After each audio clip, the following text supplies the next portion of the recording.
आज की वीडियो में हम बात करने वाले हैं वैशाख पूर्णिमा के बारे में। इस वीडियो में हम आपको वैशाख पूर्णिमा की संपूर्ण जानकारी बताई है। साथ में हम आपको यह भी बताएंगे कि इस दिन कौन सा काम और गुप्त उपाय करने से हर मनोकामना इच्छाओं को बहुत ही जल्दी पूरा कर सकते हैं। इसीलिए सच्चे हृदय से इस वीडियो को शुरू से अंत तक एक बार जरूर देखें। बाद में मत कहना कि बताया नहीं, क्योंकि जो जानकारी हम आज की वीडियो में बताने जा रहे हो, काहे पूरी संसार में आपको ऐसी जानकारी, इतनी ज्ञानवर्धक जानकारी दुनिया में कोई नहीं बता सकता। क्योंकि आप सभी को हम बता दें कि शास्त्रों और वेदों और पुराणों में स्पष्ट लिखा गया है कि पैसा पूरी सबसे बड़ी और सबसे पूर्णिमा मानी जाती है, और उसे दिन किया गया एक छोटा सा लाल आपको करोड़पति और धनवान भी बन सकता है और रंग से राजा बन सकता है। ऐसा भी कहा जाता है कि इस दिन की गई एक छोटी सी भूल आपके पूरे जीवन को भी बर्बाद कर सकती है।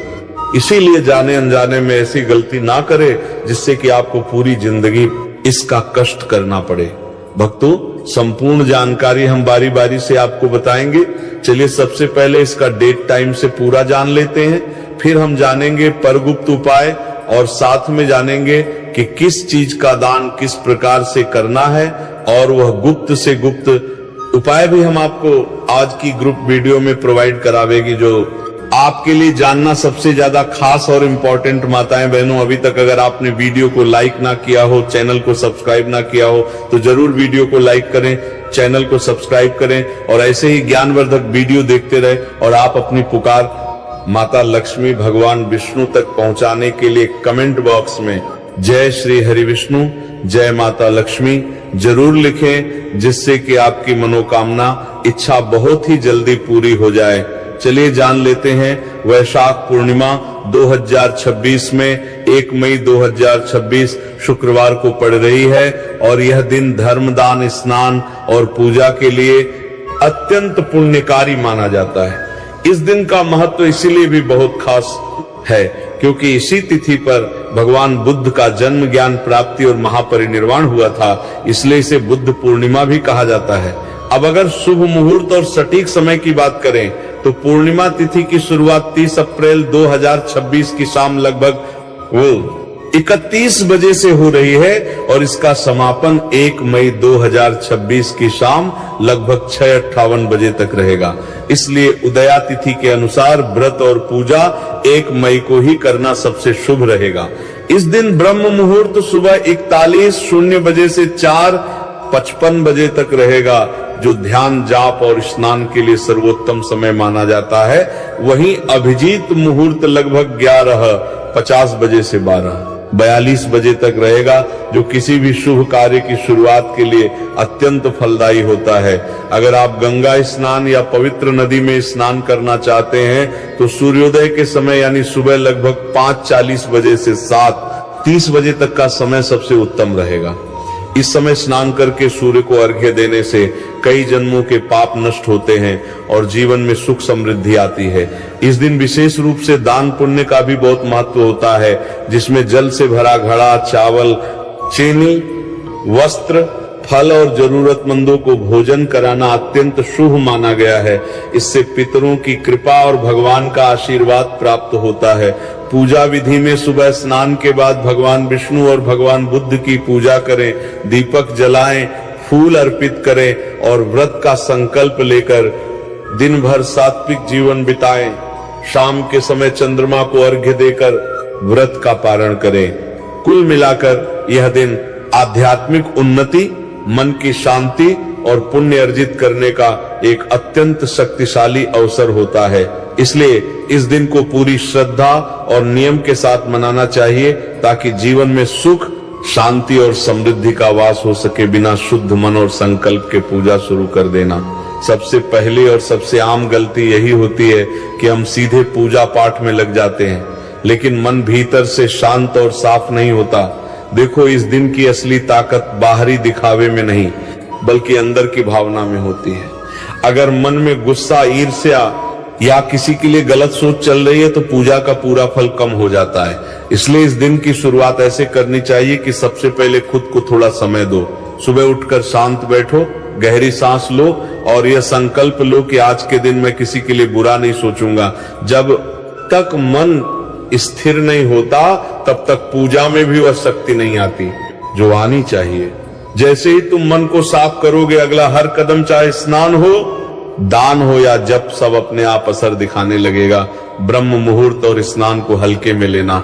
अब जब मन तैयार हो गया तो अगली कड़ी आती है शरीर और दिनचर्या की। बहुत लोग सोचते हैं कि कभी भी नहा लेंगे, क्या फर्क पड़ता है, लेकिन यही गलती हो जाती है।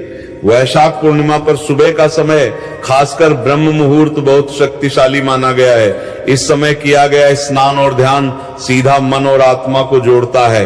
अगर तुम देर से उठते हो या आलस में स्नान टाल देते हो तो दिन की शुरुआत ही कमजोर हो जाती है। कोशिश करो कि सूर्योदय से पहले उठकर स्नान करो और अगर संभव हो तो किसी पवित्र जल में या घर पर ही गंगा जल मिलाकर स्नान करो। इससे एक अलग ही ताजगी और सकारात्मक ऊर्जा मिलती है जो पूरे दिन तुम्हारे साथ रहती है। दान करते समय दिखावा या अहंकार रखना। अब जब तुमने खुद को शुद्ध कर लिया तो अगला ताजगी भी करेगा। महत्वपूर्ण काम आता है दान, लेकिन यहाँ भी बहुत लोग एक बड़ी गलती कर देते हैं, दान को दिखावे का साधन बना लेते हैं। याद रखो, इस दिन दान का असली मतलब है निस्वार्थ भाव, न कि सोशल मीडिया पर दिखाने या लोगों से तारीफ पाने के लिए। अगर तुमने किसी को कुछ दिया और मन में यह भावना रही कि देखो मैंने कितना बड़ा काम किया, तो उसका आधा फल वही खत्म हो जाता है। इसीलिए जो भी दान करो, चाहे पानी का घड़ा हो, अनाज हो या कपड़े, उसे पूरी विनम्रता के साथ करो, ऐसे जैसे तुम्हें मौका मिला है। किसी की मदद करने का यही भावना तुम्हें अगले स्तर की शांति देती है। व्रत रखकर भी गलत खान पान करना दान के बाद आता है व्रत का महत्व, और यही लोग अक्सर कंफ्यूज हो जाते हैं। बहुत लोग व्रत तो रखते हैं लेकिन पूरे दिन ऐसी चीजें खाते रहते हैं जो व्रत की मर्यादा के खिलाफ होती हैं, जैसे तामसिक भोजन, ज्यादा मसालेदार चीजें या बार बार कुछ ना कुछ खाना। व्रत का मतलब सिर्फ भूखा रहना नहीं है, बल्कि अपने इंद्रियों पर नियंत्रण रखना है। अगर तुम हर थोड़ी देर में कुछ खाते रहोगे तो व्रत का असली उद्देश्य खत्म हो जाता है। इस दिन हल्का, सात्विक और सीमित भोजन लेना चाहिए और कोशिश करनी चाहिए कि मन भी उतना ही शांत रहे जितना शरीर। यही संतुलन तुम्हें असली लाभ देता है। दिन भर नकारात्मक बातें और विवाद करना। अब सोचो, अगर तुमने सुबह से सब कुछ सही किया लेकिन दिन भर किसी से झगड़ा करते रहे या बुरी बातें करते रहे तो क्या फायदा? यही अगली बड़ी गलती है, नकारात्मकता में फंस जाना। वैशाख पूर्णिमा का दिन शांति और करुणा का दिन होता है, खासकर इसलिए क्योंकि भगवान बुद्ध से जुड़ा हुआ है, जिन्होंने हमें सिखाया कि शब्द और विचार दोनों पवित्र होने चाहिए। अगर तुम इस दिन किसी को बुरा कह देते हो, गुस्सा करते हो या विवाद में पड़ जाते हो तो पूरे दिन की सकारात्मक ऊर्जा खत्म हो जाती है। इसीलिए कोशिश करो कि इस दिन ज्यादा से ज्यादा चुप रहो, अच्छा बोलो, और अगर कोई स्थिति खराब भी हो तो उसे शांत तरीके से संभालो। चंद्रमा को अर्घ्य दिए बिना व्रत खत्म करना। दिन के अंत में सबसे महत्वपूर्ण हिस्सा आता है व्रत का समापन। बहुत लोग पूरा दिन व्रत रखते हैं लेकिन शाम को जल्दी जल्दी खाना खाकर व्रत तोड़ देते हैं बिना चंद्रमा को अर्घ दिए। यह एक बहुत बड़ी चूक मानी जाती है। पूर्णिमा का व्रत चंद्रमा से जुड़ा होता है और जब तक तुम चंद्रमा को जल अर्पित नहीं करते तब तक व्रत अधूरा रहता है। शाम को जब चंद्रमा दिखाई दे तब शांत मन से खड़े होकर जल अर्पित करो, अपनी इच्छाओं और कृतज्ञता को व्यक्त करो और फिर व्रत का पारण करो। यही पूरा चक्र है, सुबह की शुद्धता से लेकर रात की पूर्णता तक। और जब ये पूरा चक्र सही तरीके से पूरा होता है तभी वैशाख पूर्णिमा का असली आशीर्वाद मिलता है। गाय को विशेष आहार खिलाने का उपाय पुण्य और बाधा शांति के लिए देखो। इस दिन अगर कोई एक उपाय ऐसा है जो सीधा और जल्दी असर देने वाला माना जाता है तो वह है गाय को भोजन कराना। लेकिन यहाँ भी एक खास तरीका होता है, बस कुछ भी खिलाने से उतना प्रभाव नहीं आता। सुबह या शाम के समय एक रोटी लो, उसमें थोड़ा सा गुड़ और थोड़ा सा चना या हरा चारा रखकर गाय को अपने हाथ से खिलाओ। अब ध्यान देना, जब तुम ये कर रहे हो उस समय मन में सिर्फ एक ही भावना होनी चाहिए कि मैं निस्वार्थ भाव से सेवा कर रहा हूँ। गाय को हिंदू धर्म में माता का दर्जा दिया गया है और माना जाता है कि इसमें सभी देवी देवताओं का वास होता है। खासकर भगवान विष्णु की कृपा इससे जल्दी प्राप्त होती है। कई लोग इस उपाय को हल्के में लेते हैं, लेकिन सच बताऊं तो जिनके जीवन में लगातार रुकावटें आती हैं, उनके लिए ये उपाय बहुत धीरे धीरे रास्ता खोलता है। जब गाय रोटी खा ले तो उसके सिर पर हल्के से हाथ फेरो और मन ही मन अपनी परेशानी कह दो। ये एक तरह से ऊर्जा का आदान प्रदान होता है।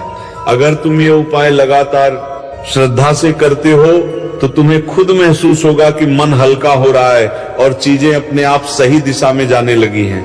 रात के समय गुप्त दीपक उपाय अचानक लाभ और नकारात्मकता खत्म करने के लिए अब एक ऐसा उपाय जो हर किसी को नहीं पता होता और इसे थोड़ा गुप्त रखा भी जाता है। वैशाख पूर्णिमा की रात जब सब शांत हो जाए और ज्यादा शोर शराबा ना हो, तब अपने घर के किसी शांत कोने में या मंदिर के पास एक छोटा सा दीपक जलाओ। इस दीपक में सरसों का तेल डालो और उसमें 2 लौंग डाल देना। ये छोटा सा बदलाव ही इस उपाय को खास बनाता है। अब दीपक जलाने के बाद किसी को बताना नहीं है, बस चुपचाप बैठ जाओ और कुछ मिनट के लिए अपनी आंखें बंद करके अपनी समस्या या इच्छा को मन में दोहराओ। यह उपाय इसीलिए खास माना जाता है क्योंकि रात के समय ऊर्जा बहुत स्थिर होती है और जो भी संकल्प लिया जाता है वह सीधे ब्रह्मांड में जाता है। यह कोई दिखावे वाला उपाय नहीं है, इसीलिए इसे जितना शांत और गुप्त रखोगे उतना ही असर करेगा। कई लोग बताते हैं कि इस उपाय के बाद अचानक रुके हुए काम बनने लगते हैं या मानसिक शांति मिलने लगती है। बस एक बात ध्यान रखना, इसमें विश्वास और निरंतरता बहुत जरूरी है। सोने से पहले क्षमा और कृतज्ञता का उपाय मन की शांति और कर्म शुद्धि के लिए दिन के सारे उपायों के बाद सबसे जरूरी होता है दिन को सही तरीके से खत्म करना। सोने से पहले एक बहुत ही सरल लेकिन गहरा उपाय है अपने मन को पूरी तरह साफ करना। बिस्तर पर लेटने से पहले 2 मिनट के लिए बैठो और सोचो कि आज पूरे दिन में तुमसे कोई गलती हुई हो, किसी को बुरा कहा हो या मन में भी कुछ गलत आया हो। अब मन ही मन उस व्यक्ति से माफी मांगो। इसके बाद जिन चीजों के लिए तुम आभारी हो, चाहे वह छोटी ही क्यों ना हो, उनके लिए धन्यवाद करो। ये सुनने में बहुत साधारण लगता है, लेकिन यही वह उपाय है जो तुम्हारे अंदर की नकारात्मकता को धीरे धीरे खत्म करता है। वैशाख पूर्णिमा का असली मतलब भी यही है कि तुम अंदर से हल्के हो जाओ। अगर तुम रोज सोने से पहले ये हल्के हो जाओ करने लगते हो तो तुम्हें खुद महसूस होगा कि तनाव कम हो रहा है, नींद अच्छी आ रही है और सोचने का तरीका बदल रहा है। यही असली आध्यात्मिक उन्नति है। चावल और चांदनी का शांत उपाय आर्थिक स्थिरता और मानसिक संतुलन के लिए अब एक बहुत ही दिलचस्प और कम लोगों को पता होने वाला उपाय। रात को जब चांदनी का समझने वाले हैं, जो संबंध की आर्थिक स्थिरता और मानसिक संतुलन के लिए फैली हो, तब एक छोटी कटोरी में कच्चे चावल लेकर उसे खुले आसमान के नीचे रख दो ताकि उस पर चंद्रमा की रोशनी पड़े। इसे करीब 20-30 मिनट तक ऐसे ही रहने दो। इसके बाद उन चावलों को अपने घर के मंदिर में रख दो या अगले दिन किसी जरूरतमंद को दान कर दो। ये उपाय चंद्रमा की शीतल ऊर्जा को अपने जीवन में लाने के लिए किया जाता है। चंद्रमा मन का कारक होता है और जब उसका प्रभाव संतुलित होता है तो इंसान के फैसले बेहतर होने लगते हैं और आर्थिक स्थिति भी धीरे धीरे सुधरती है। ये उपाय बहुत शांत और सरल है, लेकिन इसका असर धीरे धीरे गहराई में जाता है। अगर आर्थिक का प्रभाव दी था, इसका असर बंदित होता है और आर्थिक स्थिति भी धीरे धीरे सुधरती है। ये उपाय बहुत शांत और सरल है, लेकिन इसका असर धीरे धीरे गहराई में जाता है। और जी है, गहराई के लिए तुम्हें लगता है कि मन बहुत भटकता है या पैसे आते हैं लेकिन टिकते नहीं, तो ये उपाय जरूर करके देखना, धीरे धीरे फर्क दिखने लगेगा। तुलसी के पास रात्रि मंत्र जाप का शांत उपाय मनोकामना सिद्धि के लिए दिन भर की पूजा दान और बाकी उपायों के बाद जब रात थोड़ी शांत हो जाए तो एक बहुत ही गहरा लेकिन सरल उपाय है तुलसी के पौधे के पास बैठना। अगर घर में तुलसी है तो उसके पास एक छोटा सा दीपक जलाओ और चुपचाप बैठ जाओ। अब यहाँ कोई दिखावा नहीं करना है, बस धीरे धीरे नमो भगवते वासुदेवाय का जाप करना शुरू करो। शुरुआत में मन भटकेगा, ये बिल्कुल सामान्य है, लेकिन धीरे धीरे जब तुम लय में आओगे तो एक अजीब सी पाससान करता हूँ, ये तुम गौर में करता हूँ, ये तुम करता हूँ, और धीरे धीरे धीरे धीरे जब तुम लय में आओगे तो काफी लय में आओगे, ये काफी लय में आओगे, लेकिन धीरे धीरे जब तुम लय में आओगे, धीरे धीरे धीरे धीरे धीरे धीरे धीरे धीरे धीरे धीरे धीरे धीरे धीरे धीरे धीरे शांति महसूस होने लगेगी। यही इस उपाय की असली पहचान है। तुलसी के पास बैठकर किया गया जाप सीधा हृदय को प्रभावित करता है, और जो इच्छा तुम मन में लेकर बैठते हो वह धीरे धीरे स्थिर होकर मजबूत संकल्प बन जाती है। इस उपाय को कम से कम 15-20 मिनट जरूर करना चाहिए। अगर रोज नहीं कर पाते तो कम से कम वैशाख पूर्णिमा की रात इसे जरूर करो। कई लोग बताते हैं कि इस उपाय के बाद उनके मन की उलझनें साफ होने लगती हैं और सही निर्णय लेने की क्षमता बढ़ जाती है। घर के मुख्य द्वार पर हल्दी जल छिड़काव का उपाय नकारात्मक ऊर्जा रोकने के लिए। अब सोचो, तुमने अंदर की ऊर्जा तो ठीक कर ली, लेकिन घर का वातावरण भी उतना ही जरूरी है। एक छोटा सा उपाय है जो दिखने में साधारण लगता है लेकिन असर गहरा करता है। शाम के समय एक लोटे में साफ पानी लो, उसमें थोड़ा सा हल्दी मिला दो और फिर अपने घर के मुख्य दरवाजे पर और आसपास हल्का हल्का छिड़काव कर दो। करते समय बस मन में यह भाव रखो कि मेरे घर में सिर्फ सकारात्मक ऊर्जा ही प्रवेश करे। हल्दी को शुद्धता और रक्षा का प्रतीक के बाद मंदाकारा नेथा माना जाता है, और जब इसे जल के साथ मिलाकर उपयोग किया जाता है तो ये वातावरण को साफ करने का काम करता है। ये उपाय खासकर उन लोगों के लिए बहुत अच्छा है जिनके घर में बिना वजह तनाव रहता है या बार बार छोटी छोटी परेशानियां आती रहती हैं। इसे करते समय कोई शोर शराबा नहीं, बस शांति से करना है। धीरे धीरे तुम खुद महसूस करोगे कि घर का माहौल हल्का और शांत होने लगा है। पीले वस्त्र और एक सिक्के का गुप्त उपाय धन आकर्षण के लिए। अब एक ऐसा उपाय जो थोड़ा गुप्त माना जाता है और सही तरीके से किया जाए तो अच्छा असर देता है। रात के समय सोने से पहले एक साफ पीला कपड़ा लो और उसमें एक छोटा सा सिक्का कोई भी चलन में हो बांध लो। अब इसे अपने तकिए के नीचे रखकर सो जाओ। ध्यान रखना, इस दौरान मन में कोई लालच या बेचैनी नहीं होनी चाहिए। बस एक शांत भाव होना चाहिए कि मेरे जीवन में स्थिरता और समृद्धि आए। सुबह उठकर उस सिक्के को किसी जरूरतमंद को दे देना या मंदिर में चुपचाप रखा आना। ये उपाय ऊर्जा के आदान प्रदान पर काम करता है। तुमने रात भर उसे अपने पास रखा, अपनी ऊर्जा दी और फिर उसे दान कर दिया। इससे धन से जुड़ी रुकावटें धीरे धीरे कम होने लगती हैं। ये कोई तुरंत चमत्कार नहीं दिखाता, लेकिन कुछ समय बाद फर्क जरूर महसूस होता है। चुपचाप जलदान का चलता होगा और जलदान का चलता होगा, उसे दान का दुहार देते होगा। गुप्त उपाय अदृश्य पुण्य के लिए अब आखिरी लेकिन बहुत खास उपाय ऐसा जिसे बहुत कम लोग सही तरीके से करते हैं। दिन में किसी समय बिना किसी को बताए किसी सार्वजनिक जगह पर या मंदिर के पास एक पानी से भरा घड़ा रखा हो या किसी प्यासे को पानी पिला दो।